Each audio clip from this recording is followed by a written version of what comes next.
அத்தியாயம் 44. சமரனின் உத்தரவை கேட்டு தாரகிய வம்சத்தின் வீரன் ஒருவன், புரிகிறது இளவரசே என்று சொல்லிவிட்டு வேகமாக சந்தையிலிருந்து வெளியேறினான். அவன் சென்ற பிறகு தன்னை சுற்றி எஞ்சியிருக்கும் வீரர்களிடம் சமரன், அவங்க வர்ற வரைக்கும் நம்மளால காத்துட்டு இருக்க முடியாது.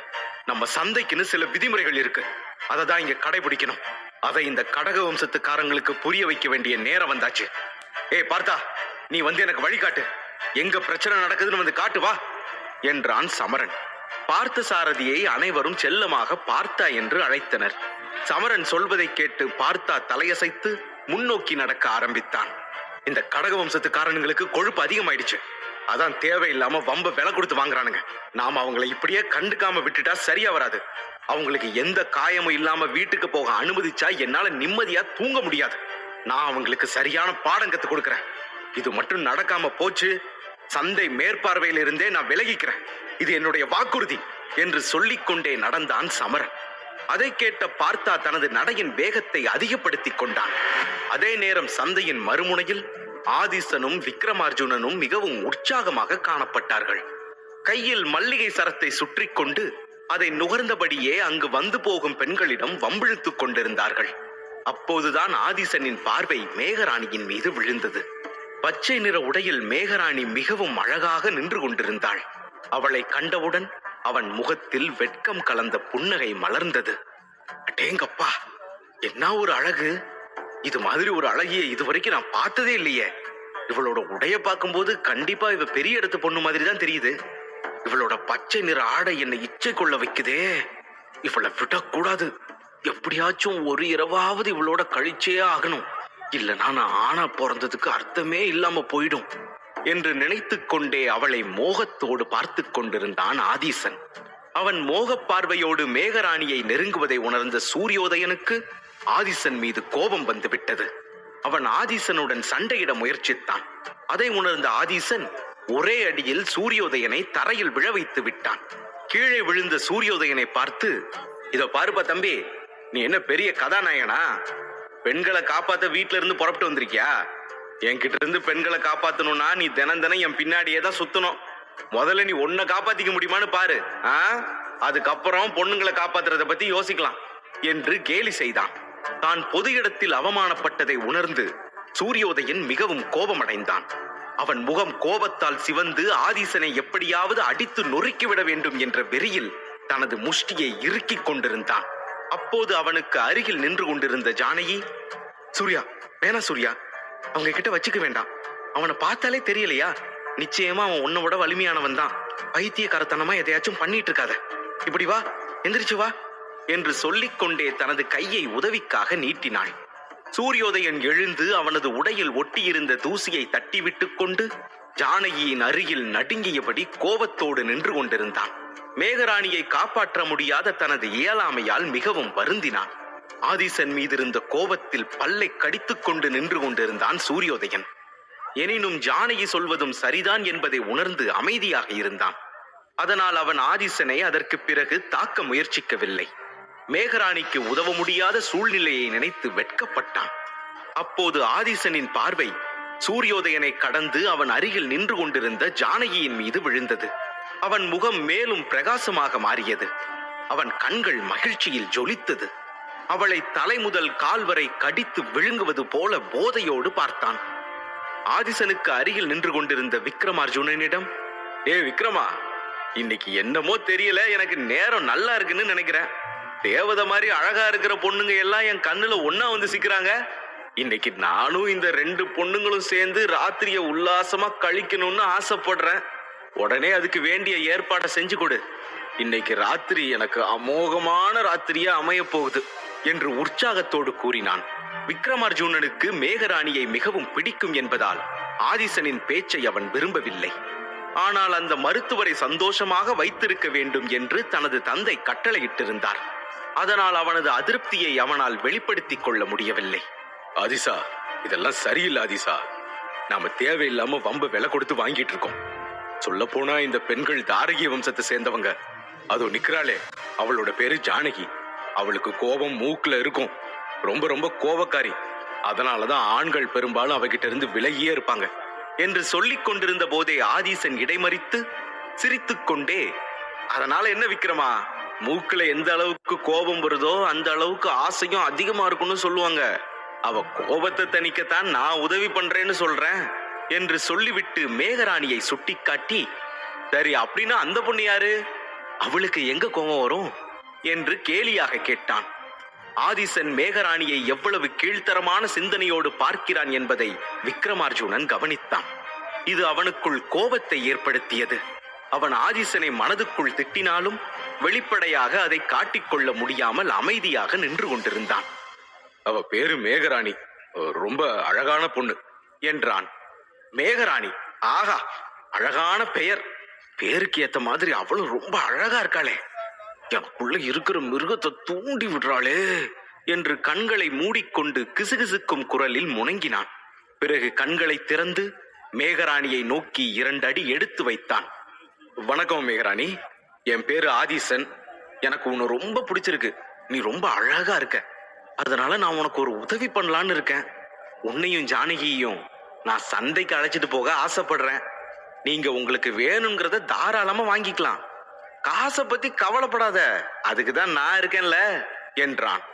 ஆதிசனின் மார்பில் மருத்துவருக்கான அடையாளம் இருந்ததை கவனித்த மேகராணி, இந்த அயோக்கியம் ஒரு மருத்துவரா, என்னால நம்பவே முடியலையே என்று நினைத்து ஆச்சரியத்தோடு, நீங்க ஒரு மருத்துவரா என்று கேட்டாள். இதை கேட்ட ஆதிசனின் புன்னகை மேலும் அதிகரித்தது. மேகராணிக்கு அருகில் நின்று கொண்டிருந்த ஜானகியும் இதனால் அதிர்ச்சி அடைந்தாள். மேகராணி பொதுவாக மருத்துவர்களை மிகவும் மதிப்பாள் என்பது அனைவரும் அறிந்த ஒன்றுதான். ஆனால் இந்த மருத்துவர் அவளது மரியாதைக்குரியவராக தெரியவில்லை. மேகராணி கோபத்தோடு, ஒரு மருத்துவர் மாதிரி நடந்துக்க தெரியாதா உங்களுக்கு? நீங்க எதுக்காக எங்களுக்கு பொருட்களை வாங்கி தரணும்? எங்களுக்கு வேற முக்கியமான வேலை இருக்கு, நீங்க வேற ஆளா பாத்துக்கோங்க என்று கடுமையாக சொல்லிவிட்டு மேகராணி ஜானகியின் கையை பிடித்துக்கொண்டு வேகமாக நடக்க ஆரம்பித்தாள். அப்போது அவளுக்கு எதிரில் திடீரென கடக வம்சத்து வீரர்கள் இருவரையும் வழிமறித்து நின்றார்கள். அந்த வீரர்கள் 2 பெண்களையும் பார்த்து உதவியற்றவர்களாக எண்ணி ஏளனமாக சிரிக்க ஆரம்பித்தனர். தனது வழியை வீரர்கள் தடுப்பதைக் கண்டு ஜானகிக்கு கடும் கோபம் வந்துவிட்டது. அவள் விக்ரமார்ஜுனனை பார்த்து, ஏ விக்ரமா, இது தாரகிய வம்சத்தோட பகுதின்னு உனக்கு தெரியாதா? எங்க எல்லைக்குள்ள வந்து எங்களையே தடுக்கிறதுக்கு உனக்கு எவ்வளவு தைரியம் இருக்கணும்? அடிபட்டதுக்கு அப்புறமா தான் புரிஞ்சுக்குவீங்களா? உங்க நல்லதுக்கு தான் சொல்றேன், உடனே இடத்தை காலி பண்ணுங்க என்றாள். ஆனால் அவளுடைய கோபம் ஆதிசனிடம் எந்த மாற்றத்தையும் ஏற்படுத்தவில்லை. ஐயோ, இது தாரகிய வம்சத்தோட பகுதியா? இது என்கிட்ட யாரும் சொல்லவே இல்லையே, இப்போ எனக்கு ரொம்ப பயமா இருக்கு என்று கேலியாக பேசினான் ஆதிசன். ஆதிசன் தங்களது வம்சத்தை பற்றி அவதூறாக பேசுவதை கேட்ட ஜானகி அவனுக்கு சரியான பதிலடி கொடுக்க நினைத்தாள். ஆனால் எதுவும் சொல்லாமல் அமைதியாக நின்றாள். ஏனென்றால் ஒரு மருத்துவர் நினைத்தால் தாரகிய வம்சத்திற்கு நிறைய தீங்குகளை இழைக்கக்கூடும் என்பதை அவள் ஆழமாக அறிந்திருந்தாள். ஆனால் அவள் அருகில் நின்றிருந்த மேகராணியோ அவற்றையெல்லாம் பொருட்படுத்தாமல் கோபம் பொங்க அந்த மருத்துவரை பார்த்து, ஏ முட்டாள், நீ எல்லாம் எங்களை பத்தி பேச அருகதையே இல்ல. நீ ஒரு குப்பை. மருத்துவர் முகமூடிய போட்டுக்கிட்டு ஊரையை ஏமாத்திட்டு இருக்கிற ஒரு குப்பை. குப்பைன்னா என்னன்னு தெரியுமா? தெரியலன்னா சொல்றேன், நல்லா கேட்டுக்கோ. உனக்கு அதை பார்க்கணும்னு தோணுச்சுன்னா இந்த சந்தையில எந்த கடையில இருந்து வேணும்னாலும் கண்ணாடியை வாங்கி பாரு. குப்பைன்னா என்னன்னு தன்னால தெரியும். நாணயங்களை பத்தி நீ கவலைப்படாத, அதை நான் பாத்துக்கிறேன். நீங்கெல்லாம் சின்ன சின்ன விஷயங்களை கத்துக்கிறதுனால உங்களை நீங்களே பெரிய மருத்துவர்னு நினைச்சிட்டு இருக்கீங்க. ஆனா அது தப்பு. நீ என்ன கத்துக்கிட்டாலும் எவ்வளோ கத்துக்கிட்டாலும் உன் மனசுல சுத்தம் இல்லைன்னா நீ வெறும் குப்பைதான் என்றாள் மேகராணி. மேகராணியின் கோபமான பேச்சை கேட்டவுடன் சந்தை முழுவதும் அமைதியாகிவிட்டது. பார்ப்பதற்கு மென்மையாக இருந்த மேகராணியின் வார்த்தைகளில் துளியும் மென்மையில்லை. கடுமையான வார்த்தைகளினால் ஆதிசனுக்கு சரியான பதிலடி கொடுத்துக் கொண்டிருந்தாள். அவள் சாதாரண பெண் இல்லை என்பது மக்களுக்கு நன்றாகவே புரிந்தது. சந்தையில் நிற்பவர்கள் மட்டுமின்றி அவள் அருகில் நின்று கொண்டிருந்த ஜானகியும் அவள் கோபத்தை பார்த்து வியந்து நின்றாள். மக்களின் முன்னிலையில் மேகராணியால் அவமானப்படுத்தப்பட்ட பிறகு ஆதிசனின் முகத்தில் இருந்த புன்னகை மறைந்தது. அவன் கோபமாக மேகராணியை பார்த்து, இத்தனை வருஷத்துல என்னை எதிர்த்து பேசின ஒரே பொண்ணு நீதான். நான் உன்னை ஒரு புத்திசாலி நினைச்சேன், ஆனா அது தப்புன்னு நீ நிரூபிச்சிட்ட என்றான். பிறகு அவன் விக்ரமார்ஜுனனை பார்த்து, விக்ரமா, இவங்க 2 பேரும் இப்படியெல்லாம் அன்பா கூப்பிட்டா ஒத்துக்க மாட்டாங்க. இவங்களுக்கு நம்ம அருமை தெரியல. இவங்களுக்கு புரியிற பாஷையில சொல்லி புரிய வைங்க. மிச்சத்தை நான் ராத்திரி படுக்கையில் அவகிட்ட சொல்லி புரிய வச்சுக்கிறேன் என்று திமிராக பேசினான். அவனது வார்த்தைகளை கேட்ட விக்ரமார்ஜுனன் அதிர்ந்து போனான். இந்த மருத்துவருக்கு என்ன பைத்தியமா பிடிச்சிருக்கு? அப்பா இவனை பத்தி சொல்றது ரொம்ப சரிதான். மலிவான விலையில மருந்து தயாரிக்கிறத தவிர இவனுக்கு வேற ஒண்ணுமே தெரியலையே. யாருக்கிட்ட எப்படி நடந்துக்கணும்னு கூட தெரியல என்று மனதுக்குள் நினைத்து கொண்டு பெருமூச்சு விட்ட அவன் ஆதிசனிடம் விளக்க முயன்றான். இதோ பாரு ஆதிசா, நீ செய்யறது சரியில்லை. நம்மால தாரைய வம்சத்தோட சண்டை போட முடியாது. அது தவறான விளைவை ஏற்படுத்திடும். இதனால ஏதாவது பிரச்சனை வந்தா அப்பா தான் அனாவசியமா கோவப்படுவாரு என்று எச்சரித்தான். ஆனால் அதை கேட்ட ஆதிசன் சத்தமாக சிரிக்க தொடங்கி விட்டான். நீங்க வேணா தாரைய வம்சத்தை பார்த்து பயப்படுங்க, ஆனா எனக்கு எந்த பயமும் இல்ல. பயப்படுறவங்க எல்லாம் பின்னாடி போங்க, இதை நான் தனியாவே சமாளிச்சுப்பேன் என்று சொல்லிக்கொண்டே வீரர்களை பார்த்து, வீரர்களே நான் சொல்றதை கேளுங்க. உடனே இந்த 2 பொண்ணுங்களை தூக்கிட்டு என் கூட வாங்க. பதிலுக்கு நான் உங்களுக்கு 3-4 பயனுள்ள மாத்திரைகளை தயாரிச்சு தரேன். அதெல்லாம் சுருள் மாத்திரையை விட ரொம்ப வீரியமானதா இருக்கும். இந்த மருந்துகளை மட்டும் நான் தயாரிச்சிட்டேன்னா மறுபடியும் தாரகி வம்சத்தோட சந்தை வெறிச்சோடி போயிடும். எது எப்படியோ எனக்கு இந்த பொண்ணுங்க 2 பேரும் கண்டிப்பா வேணும் என்று பிடிவாதமாக கூறினான் ஆதிசன். அதை கேட்ட விக்ரமார்ஜுனன் மீண்டும் அதிர்ச்சி அடைந்தான். மேகராணியை கண்டு இந்த மருத்துவர் இந்த அளவிற்கு செல்வார் என்று அவன் நினைத்து கூட பார்க்கவில்லை. ஆனால் சிறந்த மருந்துகள் அதிக லாபத்தை ஈட்டித் தரும். அது கடக வம்சத்தை மீண்டும் பழைய நிலைக்கு கொண்டு வரும். அதனால் வேறு வழியின்றி இதயத்தை கல்லாக்கிக் கொண்டு மேகராணியையும் ஜானகியையும் பிடித்து தருமாறு தனது வீரர்களிடம் கட்டளையிட்டான் விக்ரமார்ஜுனன். வீரர்களே, ஆதிசன் சொல்ற மாதிரியே அந்த 2 பொண்ணுங்களையும் தூக்கிட்டு வாங்க என்று உத்தரவிட்டான். அவனுடைய உத்தரவை கேட்டு சுமார் 10 ஆயுதம் ஏந்திய வீரர்கள் முன்வந்து மேகராணி மற்றும் ஜானகிக்கு அருகில் சென்றனர். கடக வம்சத்தினரின் இந்த செயலை பார்த்து மிகவும் கோபமடைந்த ஜானகி தனது இடுப்பில் தொங்கிய சாட்டையை எடுத்து எதிரில் நின்ற வீரனின் முகத்தில் ஓங்கி அடித்தாள். அந்த சாட்டையின் அடி விழுந்ததினால் அந்த வீரனின் முகத்தில் இரத்தம் வழிந்தது. சாட்டையின் விளிம்பில் ஒரு சிறிய இரும்பு துண்டு இணைக்கப்பட்டிருந்தது. அது சிப்பாயின் கன்னத்தில் பதிந்து தோலை உரித்துக் கொண்டு வெளியே வந்தது. ஜானகியின் இந்த தாக்குதலுக்கு பிறகு மற்ற வீரர்கள் அனைவரும் அவளை கோபமாக பார்க்கத் தொடங்கிவிட்டனர். ஜானகி அபராஜிதன் தரவரிசையில் 3 நட்சத்திரங்களை அடைந்த பெண்ணாக இருந்தாலும் இந்த நேரத்தில் அவளுக்கு முன்னால் சுமார் 10 வலுவான வீரர்கள் நின்று கொண்டிருந்தார்கள். அவர்கள் ஒவ்வொருவரும் குறைந்தபட்சம் அபராஜிதன் தரவரிசையில் இருந்தனர். ஆனாலும் ஜானகி தைரியத்தை வரவழைத்துக் கொண்டு அந்த வீரர்களை சரமாரியாக தாக்கத் தொடங்கினாள். அவள் தனது சாட்டையை சுழற்றி காற்றில் பறந்து 3 வீரர்களை காயப்படுத்தினாள். ஆனால் மற்ற வீரர்களின் தொடர்ச்சியான தாக்குதல்கள் காரணமாக அவள் சமாளிக்க முடியாமல் திணறினாள். அவர்களின் தாக்குதலில் இருந்து தப்பித்துக் கொள்ள அவள் போராடி கொண்டிருப்பதை மொத்த சந்தையும் பார்த்து கொண்டிருந்தது. அதை அவளும் கவனித்தாள். என்ன இது, ஒரு பொண்ணுனா நானே இத்தனை வீரர்களை எதிர்த்து சண்டை போட்டுட்டு இருக்கேன். எல்லா மக்களும் வேடிக்கை பார்த்துட்டு இருக்காங்களே தவிர யாருமே முன் வந்து உதவி செய்ய மாட்டேங்கிறாங்களே. என்னோட எல்லை பகுதியிலேயே எனக்கு இவ்வளவு பெரிய கொடுமை நடக்குது, ஆனாலும் இந்த மக்கள் வேடிக்கை பார்த்துட்டு சும்மா இருக்காங்களே என்று நினைத்து நொந்து போனாள். கோபத்தில் கூச்சலிட்டுக் கொண்டே ஆவேசமாக பாய்ந்து கடினமாக போராடி மேலும் ஒரு வீரனை தனது சாட்டையால் காயப்படுத்தினாள். அதன் பிறகு களைத்து போய் சில அடிகள் பின்வாங்கினாள். அவள் உடனே சூரியோதயனை பார்த்து, சூர்யா, நீ உடனே மேகராணியை இங்கிருந்து அழைச்சிட்டு போ. உடனே போய் அந்த கழுதையை இங்க வர சொல்லு. எந்த கழுதையை சொல்றேன்னு புரியுது இல்ல? அந்த சமரனை உடனே இங்க வர சொல்லு. அது வரைக்கும் இவங்களை நான் சமாளிக்கிறேன் என்றாள்.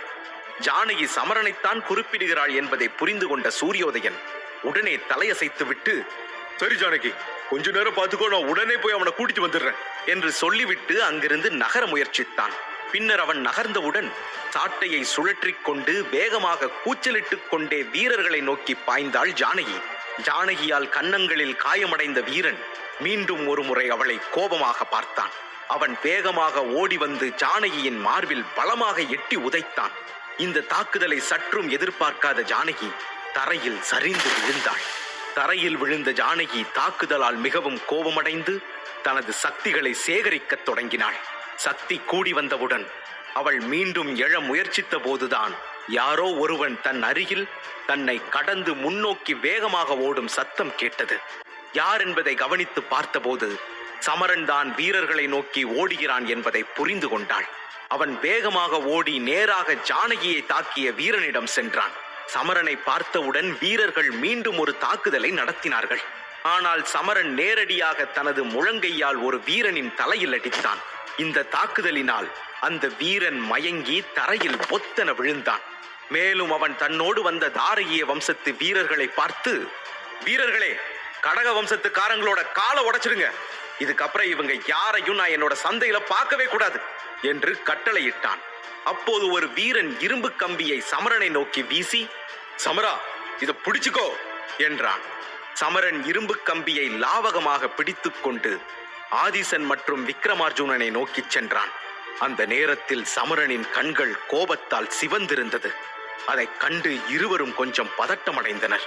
சமரனின் உத்தரவை கேட்டு தாரகிய வம்சத்தின் வீரர்களும் இரும்பு கம்பிகளுடன் முன்வந்து சிரித்துக்கொண்டே கடக வம்சத்து வீரர்களை தாக்கத் தொடங்கினர். கடக வம்சத்து வீரர்கள் வலியினால் ஐயோ அம்மா என்று கத்தினார்கள். மறுபுறம் கடக வம்சத்து வீரர்கள் மிகவும் பதட்டமாக இருந்தனர். அப்போது அவர்களுக்கு முன்னால் 12 to 15 வீரர்கள் கைகளில் இரும்பு கம்பிகளுடன் ஓடி வந்து கொண்டிருந்தனர். அவர்கள் அனைவரும் அபராஜிதன் தரத்தில் இருந்த வீரர்கள். இருவருக்கும் இடையே சண்டை தொடங்கியது. இதில் யார் வெற்றி பெறுவார்கள் என்று புரியாமல் அனைவரும் வேடிக்கை பார்த்து கொண்டிருந்தார்கள்.